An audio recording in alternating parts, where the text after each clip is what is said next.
once they move forward. You can still go for it. Yep, there you go. This area is going to be banned here. So Cerberus Esports doesn't have a lot of choices. Tristana and Ezreal is also available. Illusion is also banned. So you don't really have a lot of choices in that ADC. They go in for a Corki for a full AP composition. I kind of don't like the Corki pick. I think I would like the Tristana pick more. For this one. Even an Ashe pick would be better.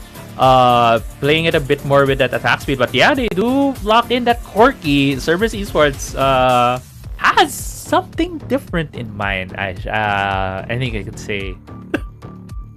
Oh man, what do they have in mind here? Jax is always going to be a good pick, especially that we're in an ADC meta, but because they picked up a Corki on their side, I don't know if that is the best pick that they could go for. So based from what we're seeing here from Invade, it's a bit all over the place, but all because of that Sivir. This is workable. This composition is really workable. Oh wait, what? Oh, huh? Okay. I mean, Destiny is good. Yeah. Destiny is good. BluffX has played the Twisted Fate before, I believe. Also, if you pop Destiny, you can see the Akali inside the Shroud. But still, as you mentioned, Aida, you mentioned Invade had an all over the place composition, and this is one of this adds up to it. you and also you mentioned that hey, this could still work. They have the Sivir, but when they pick the Twisted Fate, it's like nah. Now it's not workable. It can't work with this comp anymore. It's like it's like a ranked game that I'm seeing here for Invade just because of the picks that they have, because it's super all over the place. The problem is how they approach the dragon.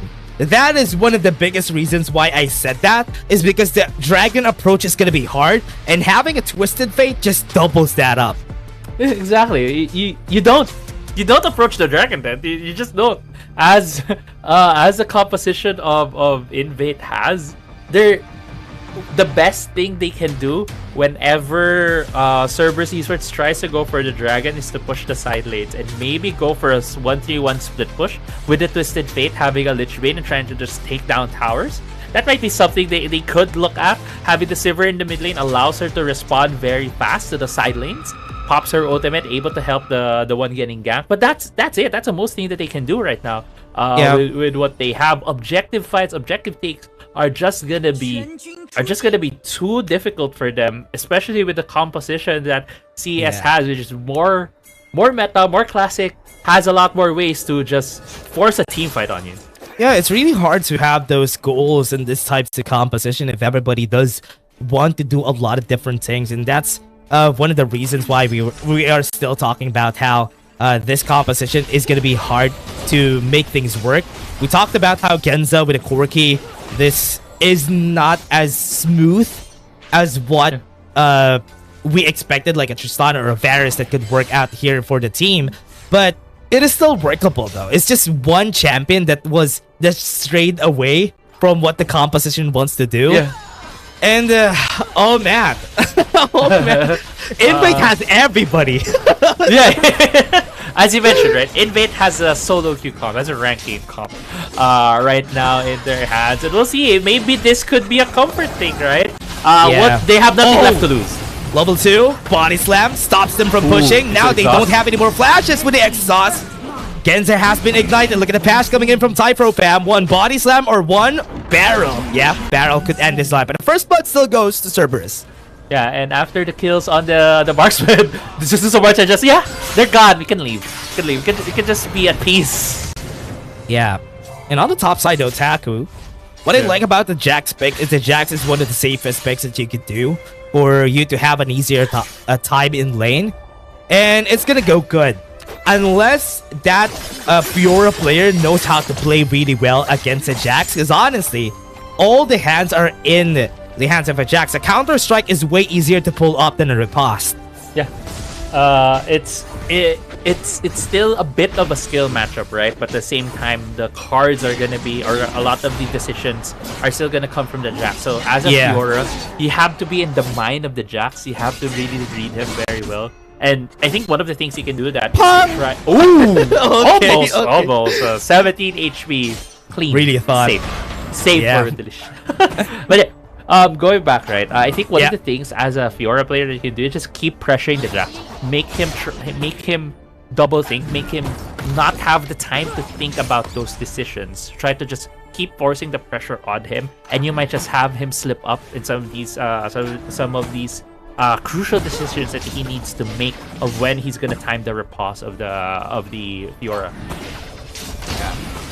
The problem here is for the other squads is something like this, right? They use the ultimate shadow onslaught of shadows onto the bot lane. WRL wasn't able to hit the dredge line. I was about to say that they might not able to get the kill, but they gave me no chances because they made mistakes there. Yeah. That's a bit of a boo-boo right now for Cerberus from the bot side. Oh, wait. And Pro able to defend. BMM. Yeah, if BMM gets a great shuriken flip here. Oh no, never mind. They're not gonna follow through. Yeah, but there's apparently a kill on the top side on the replay right here. Belby. Ooh, the riposte. That was so good. Yeah, that was so good from Taco. Yeah. And now that definitely counters our point a while ago. It's not gonna be a problem if Taco's just gonna wait for it and get the riposte anyway. Yeah. I mean, you can also time it out, right? If he hasn't let go of the stun until like the last couple of seconds, you just time the riposte to make sure it hits. That be in the mid lane. Maybe something to do here. Okay. We have a lot of damage here. Explosive cast. Genza was able to run away, and Duckby could be able to go for a flash. Right now, they're not gonna get any kills, and Invade wasn't able to get anything out of that. Yeah, as you mentioned, they don't do a lot of damage in that fight. They didn't have the Sivir. So at most that we could do if they were able to catch Genza, maybe just maybe had enough damage to take the Corki down. But yeah, the combination of champions right now that Invade has is a 3-man group in the mid lane.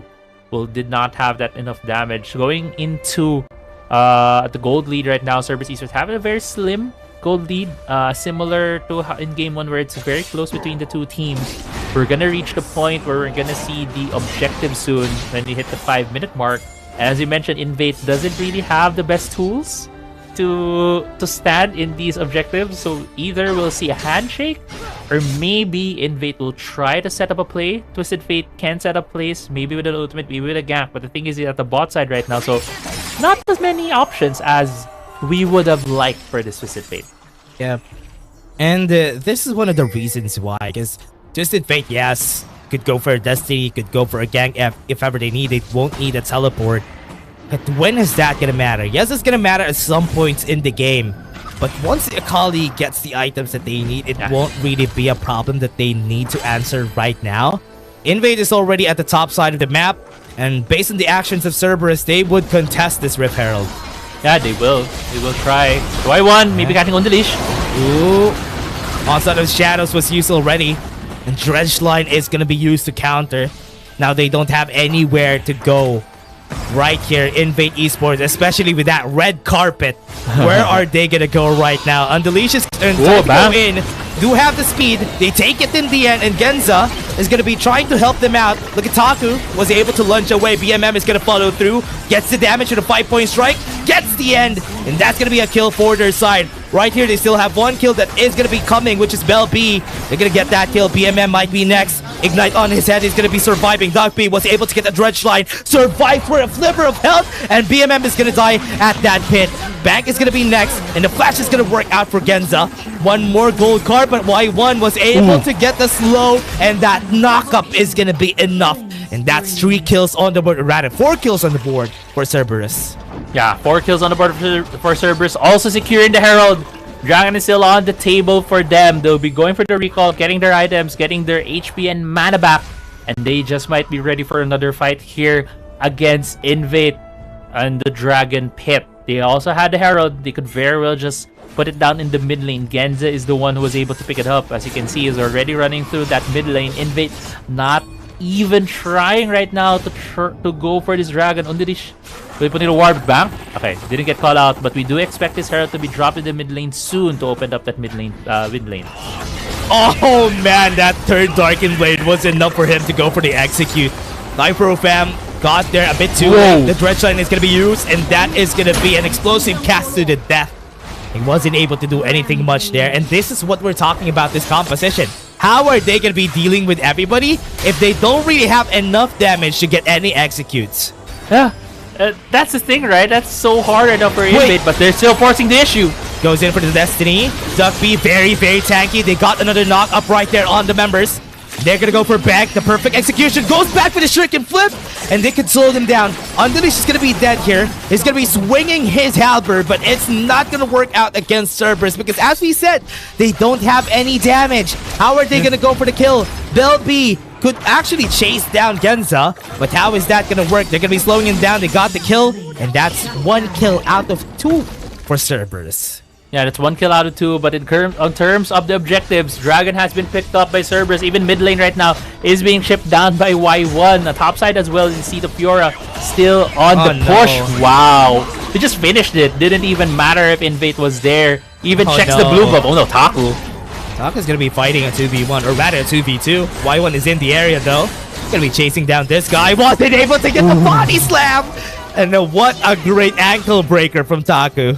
Yeah, Taco just finessing right now. Invade can't even catch him in the top side. Taco even able to take a second turn. Bot lane's also down, and it's all going down. It's all going downhill for Invade though. Oh man, Invade. They tried during the first game, but right now the momentum has already shifted. Look at the desperation that they're doing. They're trying their best to get something, but they can't even chase anybody down, even with a Destiny. They can't. They just can't. They don't have clear ways to catch. It's not a slow game by any chance. We saw already in game 1 how fast Cerberus Esports likes to take these games. Even though they were behind in kills, they still kept going on Invade. Just kept wailing them down. You can't time these things on a Twisted Fate when the game is just this fast. And Cerberus Esports putting the pedal on the metal right now. Y1 even just staring down Typro Pam in the jungle. So hard right now for Invade to find any opening, as they don't have the damage. They lack the tools as well to catch anyone. They use the on the hunt, and they don't have anything anymore. What are they gonna use? They're not gonna get the reset, get the dredge line, get close. Duckby's gonna go for the knockup. Back is gonna be the target, but on the back line, the Bluff X is super low. 1 knockup to the death. They got the kill, and they got more. 3 are down. 1 more pullback onto Belby, but Unleash is gonna back away with the onslaught of the shadows. And Cerberus, oh man, they're just gonna be ending this game for sure. Yeah, they're just completely dominating Invade right now, showing the limits of the composition that Invade has while making full advantage of what they have. Looking here, as you mentioned, on down has already been used. And even though Duckby served himself on the silver platter to Invade, they weren't able to even deal enough damage to be able to take him down that fast. Cerberus Esports is already there. He doesn't even get taken down. And Cerberus Esports right now just wailing on Invade. Oh man, Invade can't even do anything against this squad. And that's also because of the fact that their composition really doesn't give you enough of that space that you need in order to let Sever get the items that she needs. So Bank doesn't even have any time now, because Genza for sure does have the 2 items already. Really fast, goes in for the dredge line. And Duckby is just gonna move forward, goes in for Bluff X. They have the ultimates right there on their side. Gonna be slowed down even with the on the hunt. They're gonna be getting the kill onto Duckby. He was able to get the shields up with the on the hunt. They can't even run away, and they got no kills out of that battle. They couldn't even hide under their tower. Cerberus Esports didn't even seem to see that there was a tower that they were diving. They just kept going. They just kept going. They just kept pushing against Invade and Belby. Yeah, you do get you do get a tower on the other side of the map. But Cerberus Esports, this onslaught is not stopping, even taking this inhibitor turret in the mid lane. The Nexus is now open, and Cerberus Esports will just be looking to break the base. Yeah, they were able to slow down things. Now Belby is also gonna fall. That's technically an ace here for Cerberus. 18 kills on the board. They have a 10k gold lead. Oh man, this is gonna be a 2-0. They might be able to have a chance on getting a steal here. But no, they weren't given any chances because BMM is in front of them. Bluff X goes in, and he's gonna go out in just a bit. The lights are gonna close down, are gonna be turned off in front of them, but BMM goes in at the back with the perfect execution. And this game is done for sure. Bank goes in for the on the hunt. He's gonna be getting some damage in. Not enough to even whittle down Y1 and Duckby. Yeah. Cerberus Esports again showing how strong they are. BMM, as you mentioned, if this was a more even game, if the Invade had the composition that was able to deal damage, he wouldn't have been able to just zone the members out of Invade, because they would just be hitting him and they would have been able to kill the Akali, proving much of a threat. But since they didn't have enough damage, it took too long. They were able to take down the Akali in the end, but still at what cost? And that is another Drake. Baron's being started here by Cerberus Esports. Belby can only watch on as Unleash tries to run here and maybe go for a steal. Half HP onto Unleash. Look at the push coming in from Y1. Gets a great start on the members of CES. Now they're just going to be moving forward one by one. Invade Esports are going to fall. Unleash is just going to get knocked up, and there is nobody to defend Bank. And Belby is just going to fall over. And CES is just going to topple down this building. That Invade Esports, a one-floor building. And that is going to be down. Cerberus Esports is just going to be winning this fight with no answer whatsoever from Invade. Yes, they don't have damage, and that is the reason why they lost. Yeah, they don't have damage. They don't have clear ways to catch people. They have ways to run at them though, but they weren't able to run fast enough to be